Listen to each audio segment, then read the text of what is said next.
Thank you to our First Lady, Melania, who has been so incredible. Thank you. And we are blessed to have you as our First Lady. Really are. It's great to be back in the beautiful state of New Hampshire. I don't know if you remember, but this is the first place I came for the primaries yet. And this is the room right here, so I like this room. This has been a good room. We're honored to be joined by your wonderful and very talented governor, Chris Sununu. Chris, thank you. Thank you, thank you, Chris. Oh, and there's another talented governor. Governor Sununu, stand up.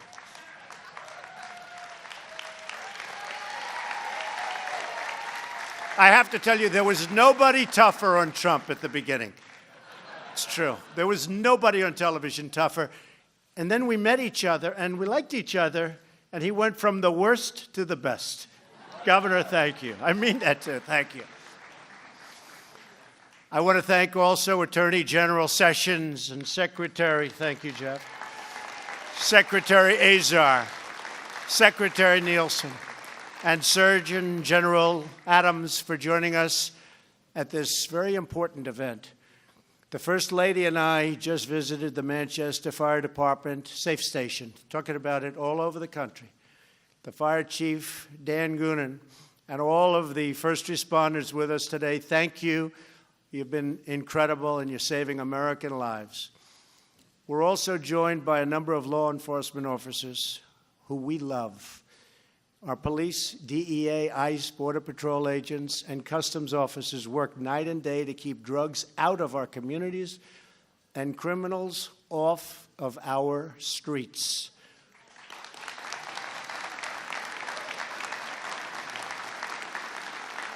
So today we thank you, we honor you, and we want you to know that we will always have your backs 100%. Thank you very much, law enforcement. Thank you.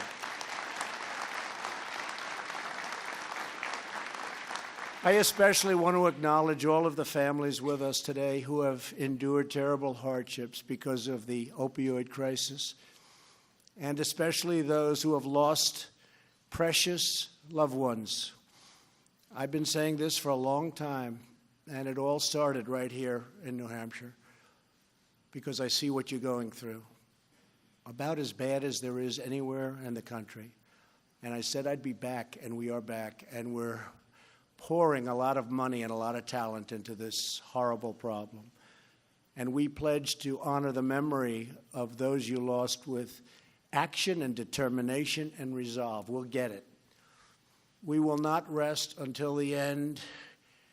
And I will tell you, this scourge of drug addiction in America will stop. It will stop.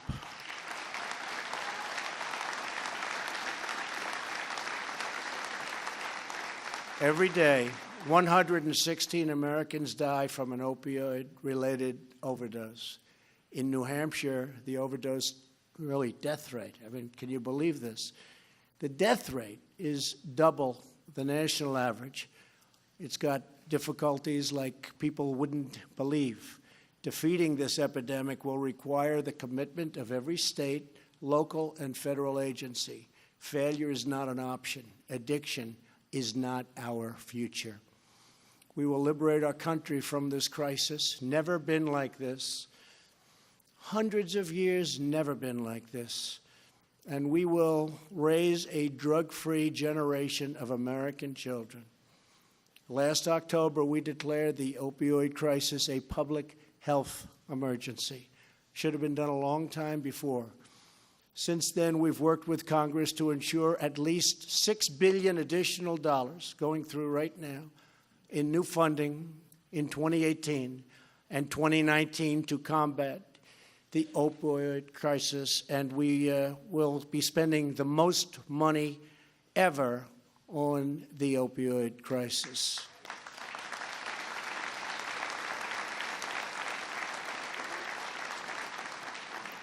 On our most recent National Prescription Drug Take-Back Day, people across the country turned in more than 900,000 pounds of unused or expired prescription drugs, more than the weight of 3 Boeing 757s.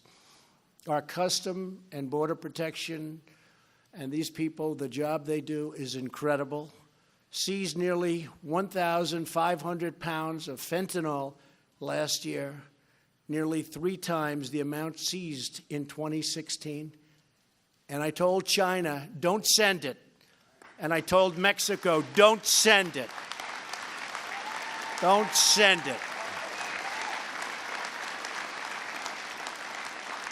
In 2017, ICE arrested criminal aliens with 76,000 charges and convictions for dangerous drug crimes.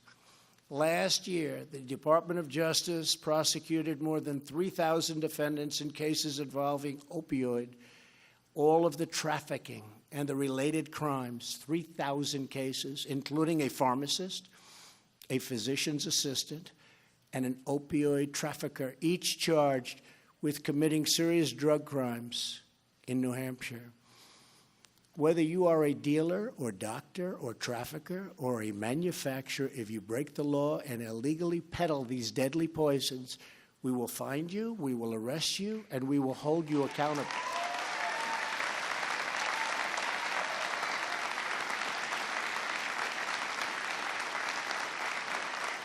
Thank you.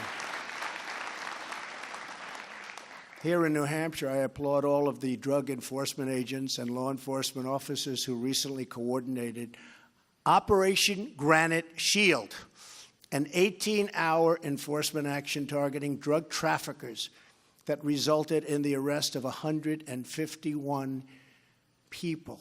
These are terrible people, and we have to get tough on those people because we can have all the blue ribbon committees we want, but if we don't get tough on the drug dealers, we're wasting our time. Just remember that. We're wasting our time. And that toughness includes the death penalty.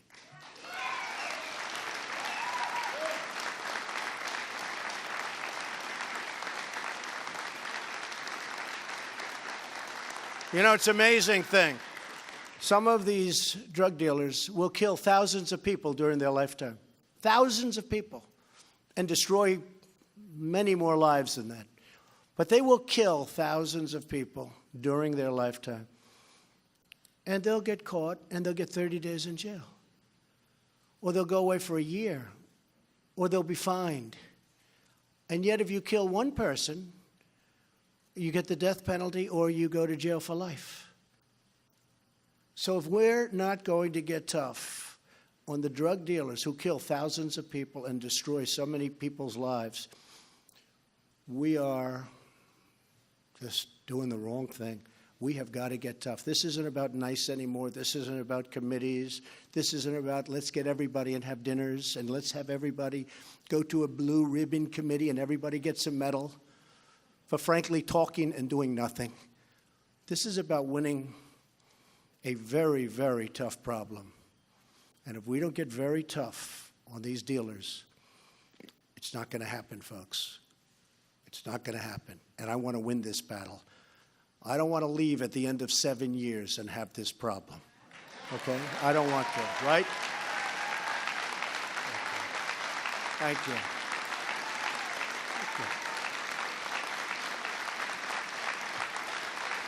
Not going to happen. Thank you all. A lot of voters in this room, I see that. Thank you. No, we're going to solve this problem. We're going to solve it with brains. We're going to solve it with resolve. We're going to solve it with toughness. Because toughness is the thing that they most fear. That's what they most fear. So to the brave agents and officers, thank you for protecting us all. Last year, my commission on combating the incredible crisis of opioids issued 56 recommendations. My administration agreed with all of the commission's goals, and we've worked aggressively to put them into action. Today, I'm here to announce additional steps that we're taking as part of our nationwide initiative to address the opioid crisis and, by the way, the drug crisis, the general drug crisis. First, we're taking action to reduce drug demand by preventing Americans from becoming addicted in the first place. So important. That includes increasing federal funding for the development of non-addictive painkillers. And we have to come up with a solution where we come up with a painkiller that's not so addictive.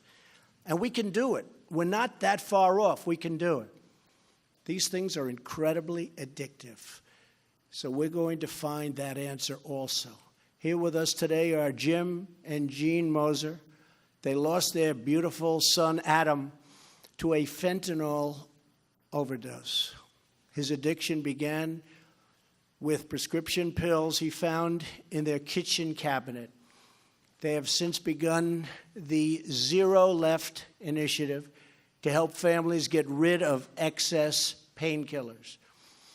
Jim and Jean, we're sorry for your loss. A great boy. He's a great boy.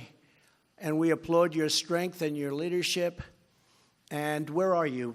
Where are you? Come on up. Come on up here. Come on up here.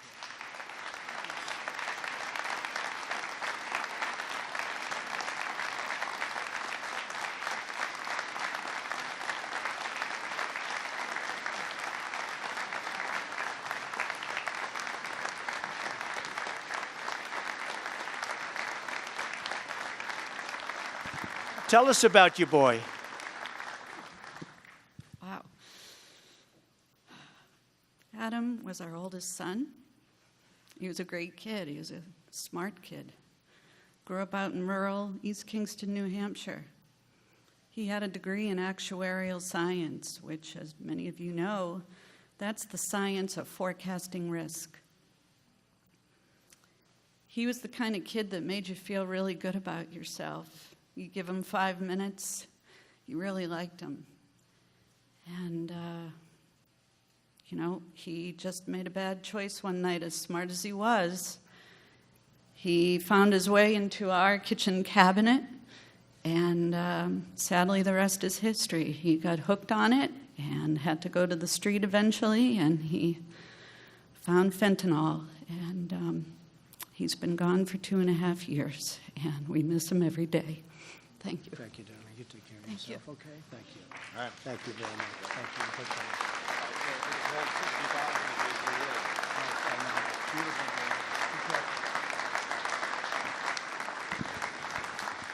you. And so many cases like that.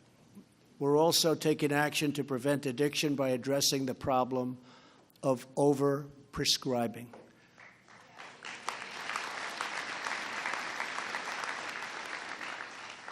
And our Department of Justice is looking very seriously into bringing major litigation against some of these drug companies. We'll bring it at a federal level.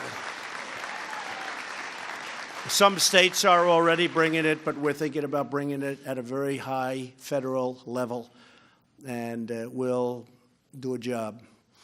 We're going to cut nationwide opioid prescriptions by 1/3 over the next 3 years. We're also going to make sure that virtually all prescriptions reimbursed by the federal government follow best practices for prescribing.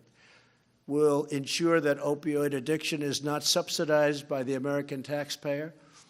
The best way, so important, and the best way to beat the drug crisis is to keep people from getting hooked on drugs to begin with. As part of that effort, so important, and this has been something that I've been very strongly in favor of, spending a lot of money on great commercials showing how bad it is, so that kids seeing those commercials during the right shows on television or wherever, the internet, when they see these commercials, say, I don't want any part of it. That's the least expensive thing we can do, where you scare them from ending up like the people in the commercials. And we'll make them very, very bad commercials. We'll make them pretty unsavory situations. And you've seen it before. And it's had an impact on smoking and cigarettes. You see what happens to the body. You see what happens to the mind. So we're announcing a new website, crisisnextdoor.gov, where Americans can share their stories about the danger of the opioid addiction and addictions. but we're thinking about doing really a large-scale rollout of commercials that show how bad it is for the kids. And when they see those commercials, hopefully they're not going to be going to drugs of any kind. And we'll save a lot of lives and we'll make their life a lot easier. This epidemic can affect anyone, and that's why we want to educate everyone. The second part of our initiative is to reduce the supply of illicit drugs. 90% of the heroin in America comes from our southern border, where eventually the Democrats will agree with us and will build the wall to keep the damn drugs out.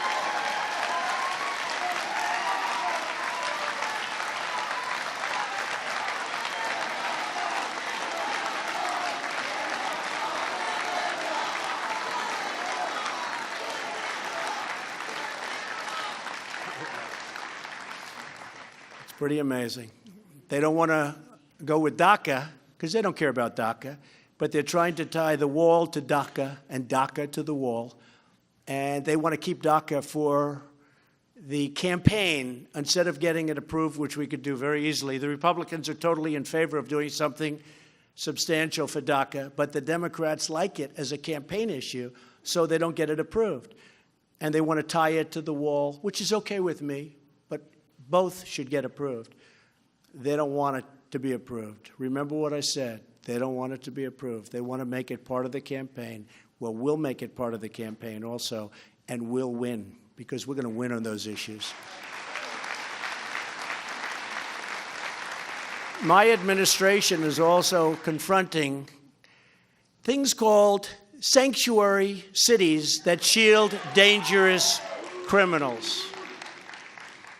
And every day, sanctuary cities release illegal immigrants, and drug dealers, traffickers, and gang members back into our communities. They're protected by these cities. And you say, what are they doing? They're safe havens for just some terrible people. And they're making it very dangerous for our law enforcement officers. You see it all the time. As the people of New Hampshire have learned firsthand, ending sanctuary cities is crucial to stopping the drug addiction crisis. And your governor, who is great, the numbers are going down in New Hampshire. I don't know if you've seen it, but the numbers are going down. Chris, we would just stand up, Chris.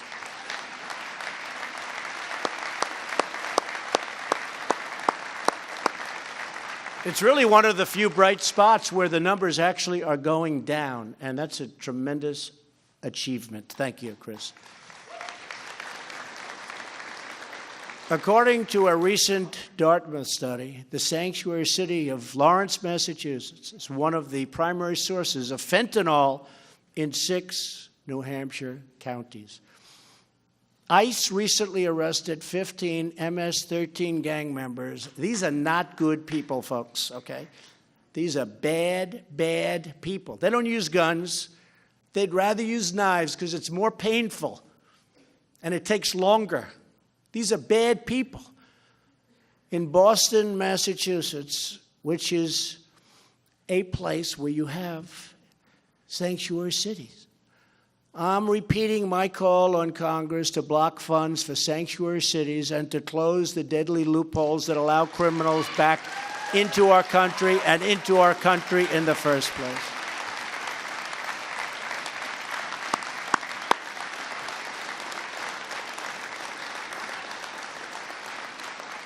You know, some things are very understandable. We have lots of issues where we're on both sides of an issue, and you can understand the other side even though you don't agree. Sanctuary cities are hard to understand for people because they don't get it. They don't get it. You see what's going on in California, how terrible it is, how dangerous it is, and they're all trying to protect sanctuary cities. And whether it's Kate Steinle or so many others, they'd be around today if these people weren't allowed back into our country through, in this case, the southern border, at least 5 times. And look at the damage. And then look at this verdict. Look at the verdict. Can you believe the verdict? So we have to get a lot smarter. We have to get a lot tougher. And speaking of tough, because here with us today is ICE agent Derek Dunn. Derek worked with state police to uncover a major drug smuggling operation in Lawrence, Massachusetts. Where's Derek? Derek! Where's Derek? Come here, Derek. I love tough guys. We need tough guys. Come here, Derek.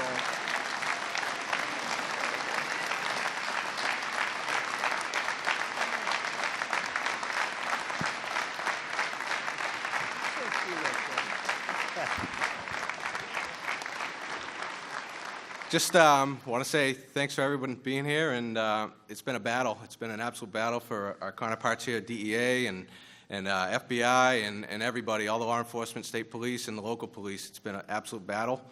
We all work together, and we're going to get this solved. Thank you.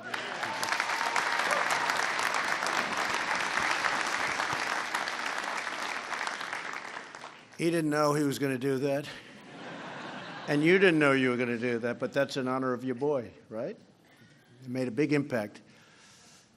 I also want to mention ICE agent Ron Moran and Manchester police detective Patrick McGuire. They helped lead the team that arrested a terrible human trafficker who used opioids to harm, in a very violent way, his victims. Thank you both for bringing the trafficker to a very strong and swift justice. Where are you guys? Thank you. Stand up, fellas.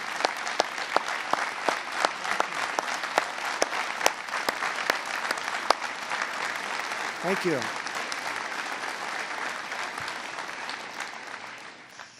We're also shutting down illegal online marketplaces and preventing drugs that come from China and other countries from bypassing our borders, and we're getting very tough on it. It's not that we have a choice. We don't have a choice. We can be nice, and we can be soft and weak, and you're not going to have a country left. So we have to strengthen up our laws so that we can do what we have to do. We have to stop this from happening. Drug traffickers kill so many thousands of our citizens every year. And that's why my Department of Justice will be seeking so many much tougher penalties than we've ever had. And we will be focusing on the penalty that I talked about previously for the big pushers, the ones that are really killing so many people. And that penalty is going to be the death penalty. If you look at other countries, I've gotten to know the leaders of many countries. And I won't mention names, but you know the countries I'm talking about. I go around, how's your drug problem? We don't have much of a drug problem. What do you mean you don't have a drug problem? Well, we don't have. I say, how come? We have zero tolerance for drug dealers. I say, what does that mean? That means we have the death penalty for drug dealers. We don't have a drug problem. Take a look at some of these countries where they don't play games. They don't have a drug problem.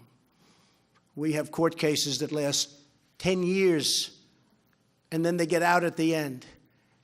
We've got to be tough. We have to be smart. We have to change the laws, and we're working on that right now. The Department of Justice is working very, very hard on that. But the ultimate penalty has to be the death penalty. Now, maybe our country's not ready for that. It's possible. It's possible that our country's not ready for that. And I can understand it, maybe. Although personally, I can't understand that. But there are people that are good people, that are strong, smart people, and they would differ with most of us. But I think unless you do that, unless you have really, really powerful penalties led by the death penalty for the really bad pushers and abusers, we are going to get nowhere. And I'm telling you, we are going to get somewhere. Companies must also be held accountable. The Department of Justice recently created a task force to coordinate investigations and lawsuits against manufacturers and other bad actors that harm our citizens. And I can tell you that Jeff Sessions, who's here with us now, feels so strongly about this.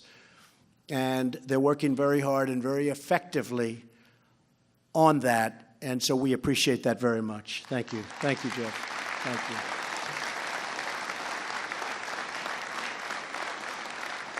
I can think of nothing more important.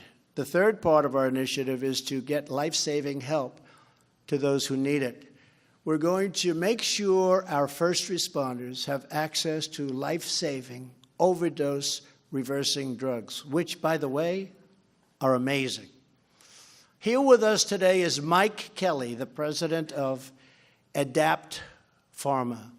Adapt Pharma makes an overdose reversing drug for opioids, which I've watched and seen work.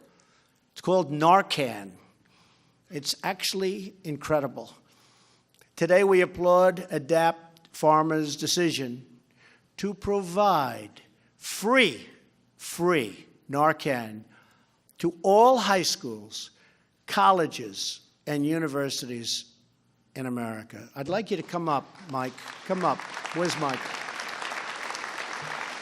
Come up, Mike.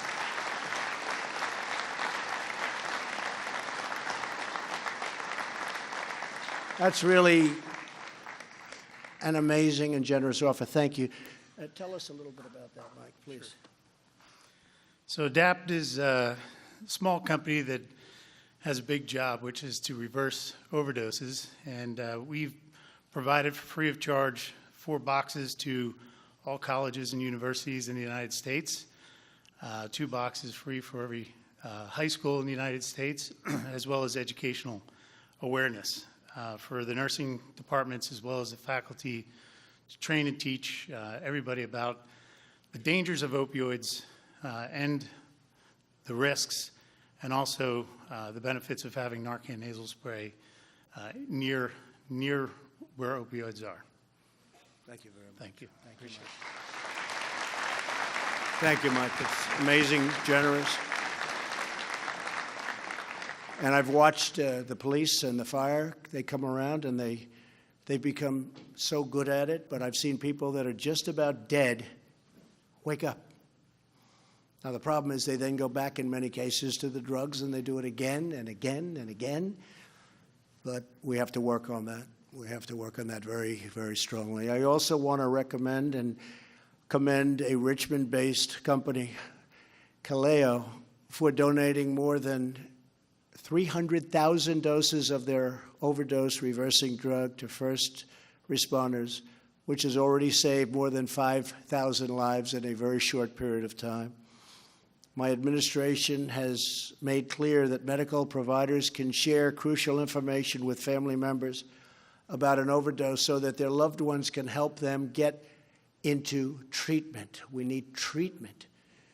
We're making medically assisted treatment more available and affordable, and we continue to increase competition and drive down drug prices. And we're driving them down. We're going to have a major news conference, probably at the White House in about a month, because all of you people, and I'm talking about prescription drugs, not necessarily the drugs that we're talking about here, but we pay as a country so much more for drugs because of the drug lobbies and other reasons, and the complexity of distribution, which is basically another term for saying, how do we get more money? And if you compare our drug prices to other countries in the world, in some cases it's many times higher for the exact same pill or whatever it is, in the exact same package, made in the exact same plant. And we're going to change that, and I would like to ask Secretary Azar just to come up and mention opioid, but also talk about how we're getting your drug prices down, and we've already saved billions of dollars for our country, and it's reflected in much lower drug prices. Watch what's going to happen over a short period of time. This man is one of the great professionals, ran an incredibly successful drug company. Who knows better than the guy running the drug company, Eli Lilly? And that's your company, right, or was? Now you're on the other side, though. So nobody knows better. The most respected man in that industry, and we got him to work because he loves our country. Would you tell them a little bit about what you have planned for drug prices and also opioids in terms of stoppage, please? Secretary. Well, thank you, Mr. President. And, you know, you've done a lot already to tackle this issue of drug pricing. So last year, the FDA approved more generic drugs than it ever has in its history, and that brings prices down for patients, for the system, for everybody. You also changed the rules so our senior citizens pay less out of pocket for their drugs. That's $3.2 billion that they're paying less out of pocket for their drugs when they go to the pharmacy. And then we're going to be rolling out, as you mentioned, in about a month, a whole slate of other proposals around how we decrease the price of drugs and how we bring discounts that the middlemen right now are getting, how those will go to our patients, to individuals. Now, we're attacking this with the same level of action, determination, and resolve that you're bringing to the opioid crisis. And that's where we're focused on prevention and getting that 1/3 fewer illegal opioid prescriptions to our people. The second is stopping the illicit flow of these opioids into our country. And the third is compassionate treatment for people, evidence-based, science-based, compassionate treatment that can help people recover and stay away from relapse. So thank you, Mr. President, for your leadership. Thank you, Alex. You'll be seeing drug prices falling very substantially in the not-too-distant future, and it's going to be beautiful. And I want to thank also Scott Gottlieb. Scott is working on different things, but one of them is called Right to Try. Do you know what Right to Try is? These are for people that are terminally ill. And there are very, very good-looking combinations of things or pills, medicines, potential cures, and they're terminal, and they're not going to be living much longer. And we don't have the right to give them these experimental drugs or these early-stage drugs that really show promise for whatever reason. But they say because they don't want to harm somebody, if you can believe it. They don't want to harm. So the people will oftentimes go to foreign lands, foreign countries. They'll do anything. They want hope. They want hope. Right to try. So we're working with Congressman Greg Walden and numerous other senators and congressmen, and I think we're going to have good luck. The Democrats have been pushing back on it, but I think many of them are also coming along. It's called Right to Try. A patient is terminal. There's good progress made with a certain drug. We're going to make it possible for that patient to get that drug. And maybe it's going to work. It's hope. It's incredible. They've been talking about this for years and years and years. We're going to get it approved. So important. All right.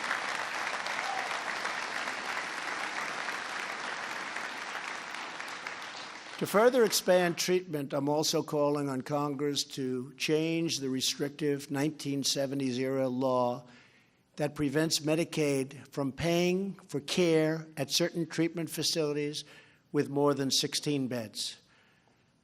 It's such an important factor.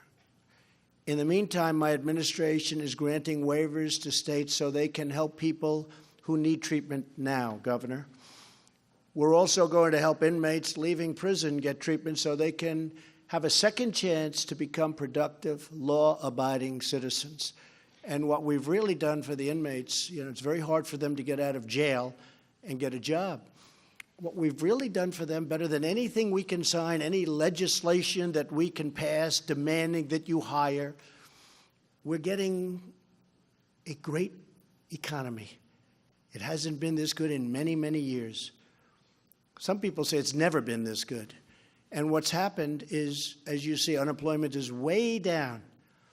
And people are starting to hire inmates. And the results are incredible. Some of these employers are calling up saying, wow, what great people. We're giving them a second chance. It's very, very important. So the tremendous economy is helping us very much with that program. We want every American, thank you. We want every American to be able to reach their full God-given potential, and we will succeed together as one people, one nation, and one great American family. Because Americans never give in, and we never, ever give up. This group never gives up, right? Never give up. Your boy. The brave families here today remind us that the strength of America is found in the heart of our people. We see America's heart in the parents who won't accept addiction as the fate of their children. And if something horrible has befallen that family, they go around and they want to make sure it never happens to another family. And that's why we thank you so much, and we thank your boy. He did not die in vain. We see it in the sons and daughters who cheer on moms and dads as they recover. We see it in the doctors and nurses who provide constant and loving care. We see it in the heroic law enforcement officers who race into unimaginable danger. We see it in EMTs and firefighters who act so quickly to save so many lives. And we see this American heart in the men and women who fight every day to help rescue their fellow citizens from the grips of addiction.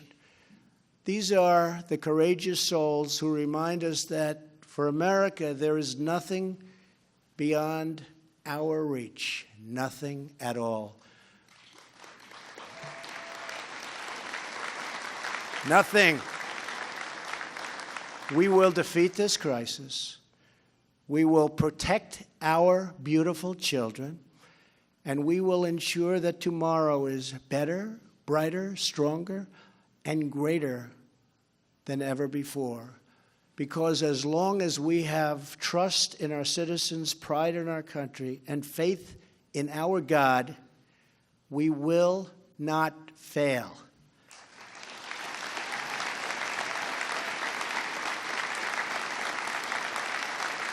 Thank you. Thank you. Thank you. Thank you. Thank you. Thank you very much. Thank you very much. Together we will end the scourge of drug addiction in America once and for all. We will win. We will beat it. We'll be tough. We'll be smart. We'll be kind. We'll be loving. We'll do whatever we have to do. But we're going to win. Thank you. God bless you, and God bless America. Thank you very much.